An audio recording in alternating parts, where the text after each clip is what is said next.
got to be honest with you that I never really understand why people decide to attack the Prince and Princess of Wales. And you might say, oh, you're biased, Neil, because you do stories about Harry and Meghan.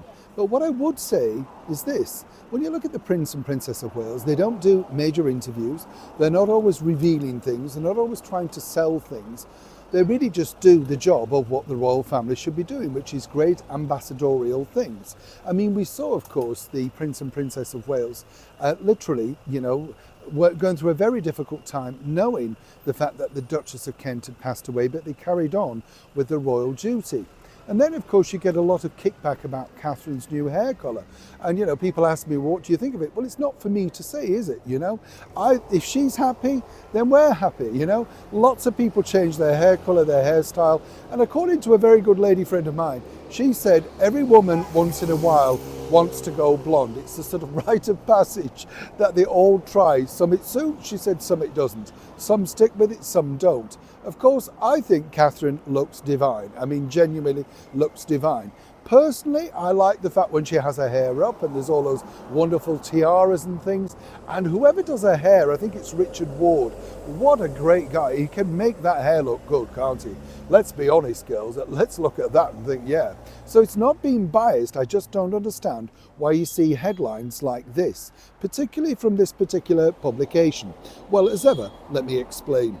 Morning, good to see you, chums. Thank you so much as ever for joining me, and welcome one and all brand new subscribers. Hope you're feeling well today, whatever you're doing, and of course, do keep safe out there. It's always important, absolutely. Now, I'm just going to move around here because, yes, there's a few, shall we say, I'm all right now. There is somebody just here, so don't worry. But, you just have to be on your guard, don't you? Absolutely. A lovely area of this part of London, though, this particular area. But you never know, do you? In this climate, you truly never know. Now, let's get back, of course, to your royal story of the day. This headline, according to a former royal BBC expert, apparently William and Catherine have learned their lesson from Meghan and Harry. I mean, truly, right? And this all goes down to the fact that, well, as you know, Catherine and William have got there, and I hate this phrase, and I know they do as well, this terminology that every single mainstream media headline now has, their forever home. Nothing's forever, and of course people move, lifestyles change, they may have to move into things in the future like Clarence House, all of that sort of stuff, but they just regurgitate the same headline that everybody does around the world. Here's where this gets interesting though, because according to the former BBC royal expert, apparently, they didn't want to go down the same trap as Harry and Meghan. And if you remember, when Harry and Meghan moved into Frogmore Cottage, Harry spent a considerable amount of money doing it up. Now, in fairness to them, most royal places, when they get given them, are not exactly at the top level renovation. They've been normally left unattended for quite a few years. So they always need some sort of top up and renovation. Now, according to this former royal expert, you see the reason why they are doing it differently, this is the Prince and Princess of Wales, is they don't want to get caught out with a public purse.